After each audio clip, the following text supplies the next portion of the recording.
Hello students, I hope you all are taking care of your health and also studying from time to time.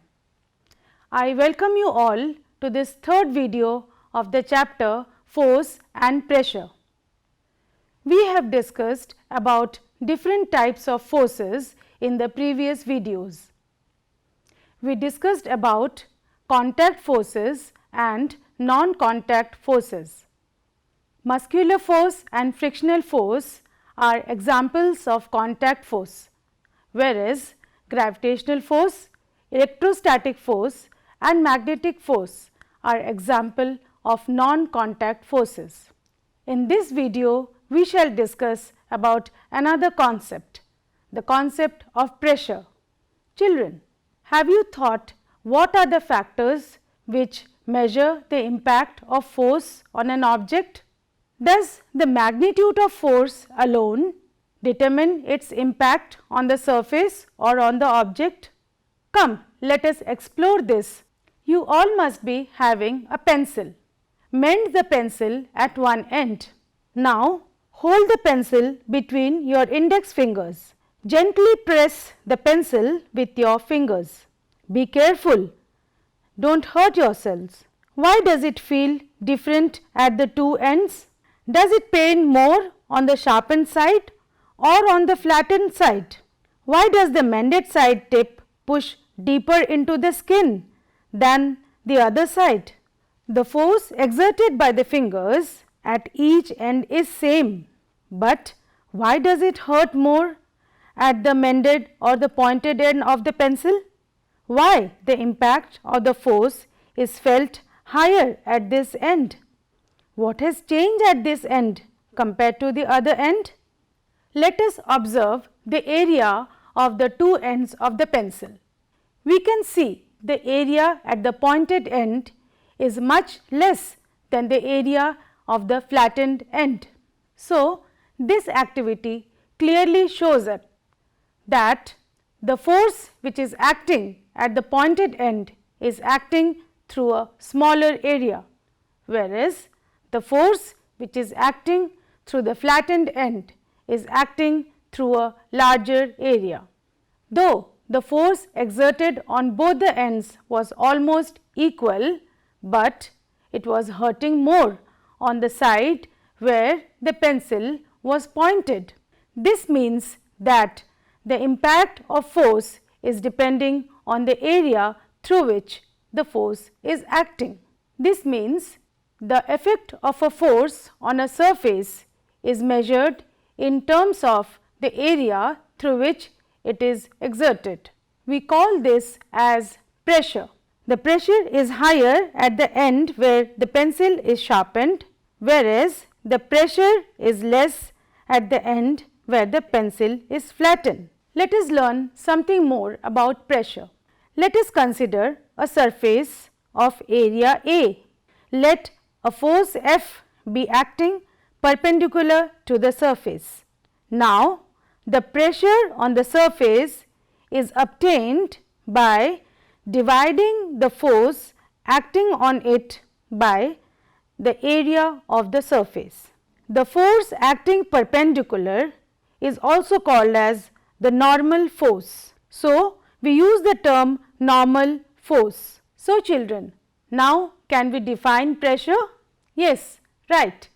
Pressure can be defined as the normal force acting per unit area, or pressure can be defined as the total force acting divided by the total area through which the force is acting.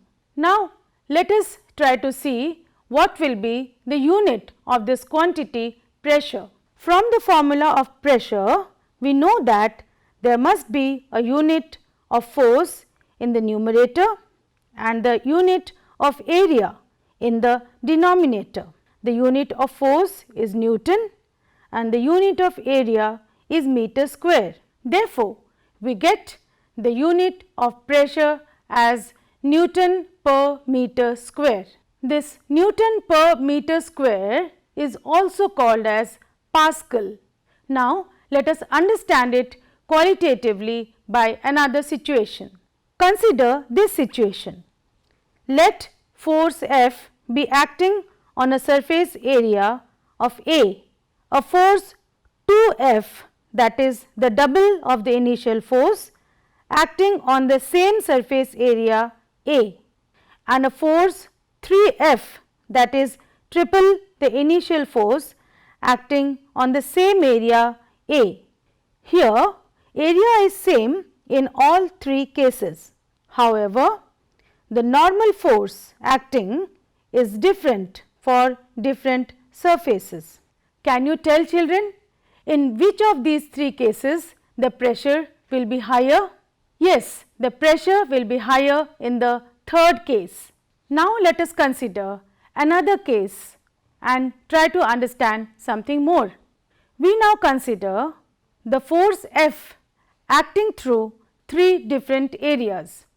The three different areas be A, 2A and 3A.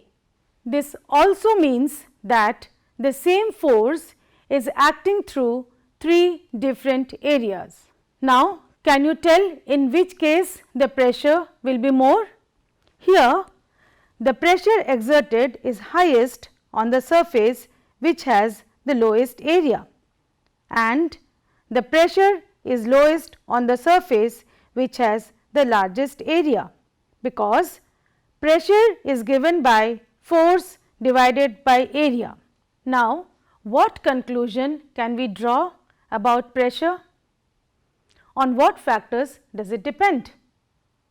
Yes, pressure depends on the force applied and the area through which that force is acting. Here we should remember that the force which is acting is normal to the surface. That means, the force is perpendicular to the area on which it is acting. The pressure on a surface is directly proportional to the force acting on it, that is the normal force acting on it, and it is inversely proportional to the area through which the force is acting. The pressure increases in the same ratio as increase in the magnitude of the normal force, and the pressure decreases in the same ratio as the increase in the surface area. Children, have you ever tried to walk on sand or walking on a beach which is full of sand? Do you find any difficulty in walking on sand? You must have seen animals like camel walk very easily on sand. Does it have anything to do with pressure? Camels walk easily on sand. Do you know how this is possible? If you observe their feet carefully, their feet has very large area. So, what happens? Can you guess? Yes. Now, if you try to calculate the pressure on the sand, when the area of the feet is large, the pressure will be less. This is why camels walk on sand easily. We shall take another example from our body. We have different type of teeth, isn't it? We have the incisors, the canines, the molars and the premolars. Have you ever noticed the difference in their shapes? The incisors and the canines are very thin and sharp, whereas the molars are flat. If we carefully observe the surface of these teeth, or we can feel the surface of the teeth with the help of our tongue, we will see that the molars have the largest area, whereas the incisors and the canines have smaller area. So, which teeth do you think will apply more pressure on the food? If you bit the food with the same force, then which of these teeth will apply a greater pressure? I think you all can do this activity and find out the answer. So, we have understood very well now that pressure depends on the normal force acting on the surface and the area through which the force is acting. Now, let us do some simple numericals and learn more about pressure. Here is a numerical for you. The value of the normal force acting is 30 Newton. The area A through which it is acting is 15 square centimeter. We have to calculate the pressure P on the surface, isn't it? So, if we try to calculate the pressure, we get that pressure is equal to force divided by area. Force is 30 Newton, whereas area is 15 centimeter square. Here we need to note that area is given in centimeter square. This gives us the value of pressure as 30 divided by 15, that is 2 Newton per centimeter square. So, the pressure acting is 2 Newton per centimeter square. Children, here you must note that we have expressed the unit as Newton per centimeter square, whereas the SI unit is Newton per meter square if you want to write pressure in Pascal. So, if you want to write this answer in Pascal, then centimeter square has to be converted to meter square. I leave this task for you to convert 2 Newton per centimeter square to Newton per meter square and write the answer in terms of pascals. Now, let us discuss some effects of pressure in our day-to-day life. You all must have seen your mother or father using a knife in the kitchen. Why does a knife has to be sharp in order to cut the things? You must have noticed if you try to cut the vegetable or the fruit with the other edge of the knife, which is not very sharp, you will find difficulty in cutting, whereas the sharp edge of the knife cuts the fruit or the vegetable very easily. Now, can you explain this in terms of pressure? I think you all can. As pressure is related to the force which is acting through the unit area, if we decrease the area, then the pressure increases. So, it becomes very easy for us to cut with a very sharpened knife. The smaller is the area, the lesser is the effort required by us to cut. Children, you all must have seen porters carrying loads on their head, but they keep a folded cloth in a cylindrical shape on their head on which they keep the load. Do you think there is any specific reason for doing so? Does it have to do something with pressure which is acting through the load on the person? Now that you have learnt about pressure, you can always reason for it. If the load is kept without the cloth on the head and if the load is kept on the cloth which is rolled and given a greater area. Let us take another example. Can you ever put a nail inside a wooden plank from the other side, that is from the side of the head of the nail? Do you find it difficult to do so? Why? Hammering a nail into a wooden plank from its sharper side is very easy, whereas it will be very difficult for us to hammer the same nail from the other side.